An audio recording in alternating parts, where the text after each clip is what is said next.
Hello, everybody, and welcome to the continuing conversation around the Tao Te Ching.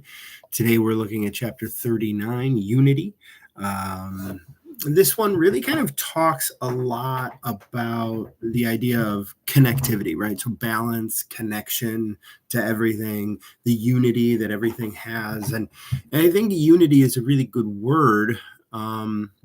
Because we are all connected to all things, right? We're connected to the heavens and we're connected to everything. And so by being connected, we don't want to just say balance in my life. It's about, and so although we are talking about balance, it's a balance of unity, a balance of connecting with all things and recognizing that we're all connected. And there is a unity that is connecting all of us. So let's get into it here. Unity. Unity is the standard. When achieved, all things are harmonious. Heaven achieved it through purity. Planets achieved it through solidity. Beings achieved it through purpose or life. Generation after generation, every individual being finds their own unity, their own harmony. If heaven were to lose its purity, so too its union with the planets. If planets were to lose their solidity, so too their union with beings. If beings were to lose their purity or their lives without unity, all would perish and decay. The Master honors everything in every form. She knows that there is nothing between the highest and the lowest. Differentiating, we lose touch with unity. Always adjusting to find unity, the Master lets herself be lived, constantly being renewed and shaped by Tao, rugged and full of resolve. So there are a number of sections here that go through all of the sort of ins and outs of what this piece means and what this is talking about. So we'll address them as quickly and briefly as possible without trying to skip past anything. Okay, so unity is the standard. When achieved, all things are harmonious. Very simple, right? When you can achieve unity, all things are harmonious. Now, that's probably where we can end, right? We can probably stop the whole chapter there, but what does that mean? What is unity? What does it mean to be the standard? When we achieve it, how do we know that? And all things are harmonious. Well, okay, so when all things are harmonious, does that necessarily mean that we have achieved the standard of unity, or is that just us, or is that what? So even though we could leave it there, we do go on and explain all of these things, but this is kind of like the thesis proposal, right? Like this is my title is Unity, and I'm going to have this subtitle: Unity is the standard. When achieved, all things are harmonious. Okay, now I've presented my argument, and now all things starts to get laid out, right? So we start to lay out what it means when we say all things. Heaven achieved it through purity. Planets achieved it through solidity. Beings achieved it through purpose. Now, I have in parentheticals life. They achieve unity through just receiving the gift of life through Tao. And we talked about that, or we will talk about that in another verse, right?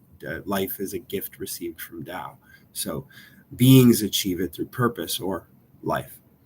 Generation after generation, every individual being finds their own unity, their own harmony. Now, that is specific to beings, right? Every individual being, whether it is a earthworm or if it is a human being or whatever it is, you find your own unity with all things. But before we talked about beings, we said heaven achieved it through purity. Planets achieved it through solidity. Well, what does that mean? How is all that connected? We spell all of these things out in the next couple lines when it says, if heaven were to lose its purity, so too its union with planets. So its purity is connected to its unity to planets. Now we can start to imagine, oh, planets move in space. Planets do what they do without interference from heaven. And heaven is pure, so it can allow these planets to be what they are, whether they are, the star, whatever planet, stars, everything that's in the universe, right? Whatever they are, they will be. And by heaven being pure and not wanting to intercede or interfere in any way, it that purity gives space for the planets to exist. Then, if planets were to lose their solidity, so too their union with beings. Now,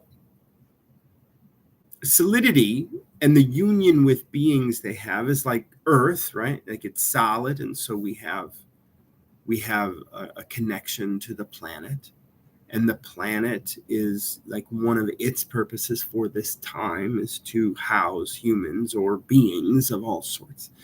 And there are gaseous planets, but maybe there are no beings there, or that could be considered a different sort of, because you got those teramers, or what are they called? The little tiny, like microscopic bears, I forget what they're called, but they're everywhere in the universe, they say, and so that could be a solidity, even if it is vapor, right? There could be a shape, because vapor, like water, can be solid or gas or whatever, but at a certain level, nothing, like there's space between everything. So it depends on how we want to look at solidity, its ability to stay together as a planet. Because even if, like Venus, I believe Venus isn't a solid planet as far as we know, and so because of that, but it still has a round shape. So even though it's not solid the way we talk about it, there is solidity there. So if beings were to lose their purpose or their lives, without it, all would perish and decay. Right. And that means on the planet. And the planet, the purpose of the planet, the unity that the planet has with, and even if everything on Earth dies, but something out there can see Earth and imagine Earth, that is still unity. And that is the Earth doing what it does to inspire to be. So if we all move to Mars and Earth just turns into an ice, we still have a relationship. Just like, the Saturn, for those who kind of look at the cosmology of Saturn, our relationship to Saturn is still powerful, even though our relationship to Saturn has changed over the millennia since Saturn, like Saturn, Earth, and Mars may have been part of a separate solar system that came into this solar system. And if that's the case, then our relationship to those planets still remains, and there is unity between this, even though that changes. And that's what we get into next.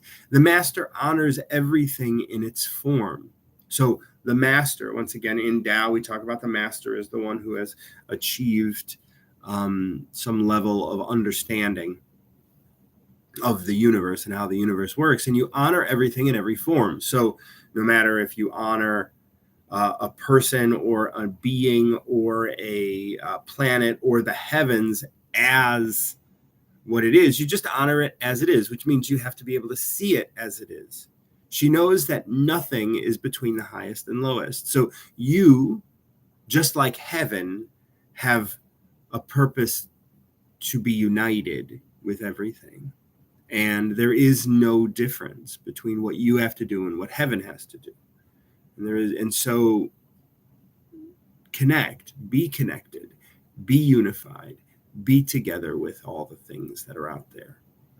And don't say, well, I'm just this. No, you're creating all of this. Your experience is your universe that you have created. Now there needs to be unity between all of those things. You have to recognize that you're on this planet and there are other people here, there are other beings here, and and everybody is moving in their own direction. And that doesn't mean that you can't be unified with it all. Differentiating, we lose touch with unity. So when you say you are you and I am me, you're losing touch with unity. When you say heaven is heaven and I'm here and I'm just going to, play lip service or whatever, that starts to intercede with your ability to be unified, to be together, to understand that, the water boy plays just as big a role on the team and can inject or diffuse inspiration by their doing their job or not, or being inspired or not. Always adjusting to find unity, the master lets herself be lived. This is a really kind of simple line, but really, really important. The master lets herself be lived. She isn't acting, right? She isn't pretending. She isn't faking it. She's just letting herself be here, be who she is. And as she allows herself to be who she is, what happens? Unity is discovered on its own. It's not as like that is the thing that is the standard. Remember from the first line, unity is the standard.